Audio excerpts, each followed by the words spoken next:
Hoy en Memorias de Pez vamos a hablar de un pueblo de misteriosos orígenes que lo ha tenido complicado a lo largo de la historia. Un pueblo que ha viajado mucho y que ha mantenido su cultura contra viento y marea, poblando distintas regiones de Europa Occidental. Así que prepararos porque hoy vamos a contar la historia del pueblo gitano, también llamado romaní o cíngaro. Para empezar, os vamos a desvelar cuál es el origen de la palabra gitano, y es que resulta que este no es otro que egiptiano. En castellano, este nombre se utilizó porque se creía que los gitanos venían de Egipto.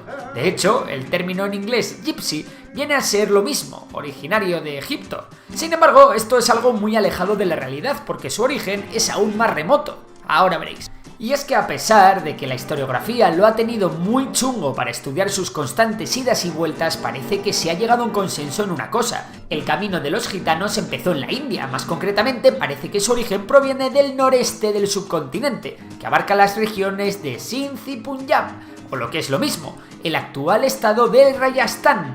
Ahora bien, ¿qué pasó para que se fueran de allí? Pues hay varias hipótesis que nos cuentan cómo pudieron haber sido estas migraciones. Vayamos con la primera migración. En esta hipótesis hemos de irnos al siglo IX, momento en el que la religión islámica inunda los territorios de la India. Es posible que una casta inferior de individuos fueran reclutados y enviados a combatir a esta invasión islámica, viajando hacia el oeste. Esta hipótesis está basada en un relato de Mahmud de Ghazni, un sultán que gobernó en el continente indio y que, por cierto, fue el primero en tomar el título de sultán. También es posible que los propios conquistadores musulmanes les conquistaran y mandaran a estos romaníes al oeste en un servicio militar forzado. La razón de por qué viajaron aún más hacia el oeste aún sigue siendo un enigma, pero parece claro que esto ocurrió en torno al año 1000. Si nos vamos al siglo XIII podemos encontrar otra posible migración. Recordad que nos movemos en el territorio de las hipótesis, esta vez asociada a la presión que ejerció la horda mongola sobre las tierras indias en los años anteriores. De estas migraciones y del origen indostaní de los gitanos hay evidencias tanto genéticas como lingüísticas, y es que uno de los rasgos más llamativos de los gitanos una vez llegaron a Europa fue su curioso idioma, el romaní, un idioma que tras haber sido estudiado ha resultado ser muy similar al sánscrito, y que por cierto también tiene continuidad con el caló, que es el lenguaje gitano en España. Palabras tan usadas como fetén, chungo, mola o currar vienen de este lenguaje, así que quién sabe, quizás alguna de estas palabras haya llegado a nosotros desde más allá de Pakistán. Tras su misteriosa partida desde el remoto Rajasthan, los romaníes tuvieron que atravesar Persia. Es probable que estos migrantes se casaran allí y se mezclaran entre ellos formando un pueblo más consolidado que a posteriori viajaría hacia Europa en distintas olas. Uno de los sitios donde se establecieron y formaron una comunidad estable fue en la pequeña isla de Corfú y llegaron a controlar una región que fue denominada como el Pequeño Egipto. De ahí la confusión que os hemos contado al principio. Y así llegamos al siglo XV, con una nueva migración. Esta migración siguió dos rutas y fue mucho más masiva que las anteriores. Les llevó por un lado al interior de Europa y por el otro hacia Siria.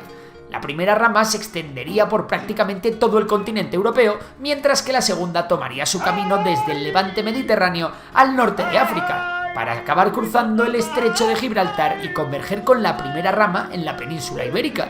Y aunque es cierto que de esto hay que cogerlo con pinzas, parece que la migración que llegó a la península desde el norte sí que está más documentada. Así, el siglo XV puede ser considerado como un siglo de oro en la historia europea de los gitanos. Es durante este periodo cuando se crea el mito del gitano misterioso y mágico del que tantas veces se ha escrito y que aparece en libros tan grandiosos como 100 años de soledad. Sobre estos primeros romaníes en Europa se contaban historias extraordinarias sobre sus orígenes, y ellos mismos, mediante una tradición oral que se fue cultivando siglo tras siglo, fueron recopilando y mitificando sus viajes. No obstante, la fascinación por los gitanos se fue poco a poco convirtiendo en hostilidad y la cultura gitana se convirtió en un desafío para la población sedentaria y la religión dominante. Ya sabemos cómo funciona esto, ¿no? Pero llegó el siglo XVI y empezaron las persecuciones, algo que se extendería hasta nuestra actualidad. La buena acogida inicial pasó a la marginación, persecución, castigo o incluso esclavización, algo que se prolongó durante muchísimos años. Por poner un ejemplo, para que veáis hasta dónde llegó todo, la esclavitud gitana en Rumanía no fue abolida hasta el año 1864, un año más tarde de que se proclamara la emancipación de los esclavos en Estados Unidos. Durante el siglo XVI en España se promulgó una ley que obligaba a los gitanos a abandonar su vida nómada. Fueron expulsados de Alemania y también de Inglaterra y Suecia, en estos casos bajo pena de muerte. Y es que a lo largo de los años fueron promulgadas una gran cantidad de leyes que buscaban la expulsión o incluso el exterminio de este pueblo. Un ejemplo de esto último fue la Gran Redada en 1749, un intento de eliminar a los gitanos españoles ideado y dirigido por el Marqués de la Ensenada. La idea consistió en recluir por sexos a los gitanos, así separando a las mujeres de los hombres, estos no podrían reproducirse. Vamos, que el tío planeó un genocidio. No obstante, a pesar de ser perseguidos, se generaba una enorme contradicción, y es que los gitanos eran expertos artesanos y artistas, así que también se les obligaba a trabajar en determinados gremios, desempeñando oficios reconocidos. De esta forma, mientras que la población y los gobiernos autóctonos les repudiaban, su asentamiento cada vez era más necesario para mantener a las familias. Así llegaron a una forma de vida seminómada o itinerante, muchas veces siendo necesario su ocultamiento y siempre adaptándose a los cambios en las leyes. Eso sí, los gitanos siempre tuvieron una enorme habilidad para conservar sus propios caracteres culturales y la asimilación por parte de otras culturas fue muy difícil, o como se diría en caló, muy chungo. Evidentemente, los romaníes también cruzaron el charco y llegaron a América, aunque el propio Felipe II decretó en 1570 la prohibición de que viajaran hacia allí. Durante los siglos XVIII y XIX se produjeron más movimientos migratorios por parte de las poblaciones gitanas europeas, que veían la marcha al Nuevo Mundo como una oportunidad para encontrar nuevos trabajos y huir de la persecución que vivían en Europa. Y desde luego que lo hicieron bien, porque en Europa se les venía algo totalmente horrible. Al calor de las olas de racismo y nacionalismo que se vivían en Europa y amparándose en las teorías pseudocientíficas de moda, los gitanos vivieron la peor persecución de su historia. En Alemania no hubo que esperar a la llegada de Hitler, ya incluso durante el dominio prusiano se realizaron acuerdos para acabar con la forma de vida romaní.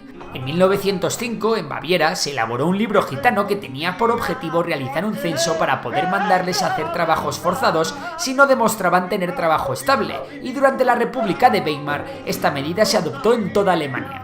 Esta idea fue copiada por el resto de países, Francia, Reino Unido, Suiza, pero lo peor estaba por llegar. El nazismo y las terribles barbaries cometidas en la Segunda Guerra Mundial se cebaron a lo bestia con los gitanos. Y lo peor es que el genocidio gitano es un fenómeno relativamente desconocido, sobre el que estimar el número exacto de vidas es muy difícil.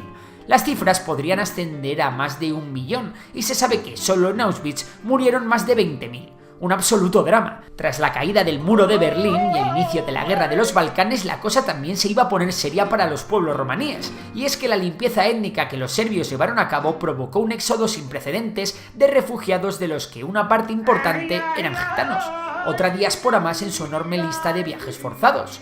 En la actualidad resulta muy complicado saber cuál es el número exacto de gitanos que habitan en Europa, así que todas las cifras que se dan tienen que ser tomadas con mucha cautela. Pero se calcula que hay más de 10 millones y algo más de 12 millones en el mundo. Rumanía es el país que alberga una mayor cantidad de romaníes en Europa, seguido de España, Francia, Grecia o Bulgaria. Cabe también mencionar que en Turquía viven más de 2 millones y que en América, en Estados Unidos y Brasil, los gitanos rondan el 1.000.000 de habitantes. En cada uno de estos lugares la población gitana tiene sus propios rasgos culturales e incluso sus variaciones en el idioma, aunque siempre siendo la lengua principal el romaní.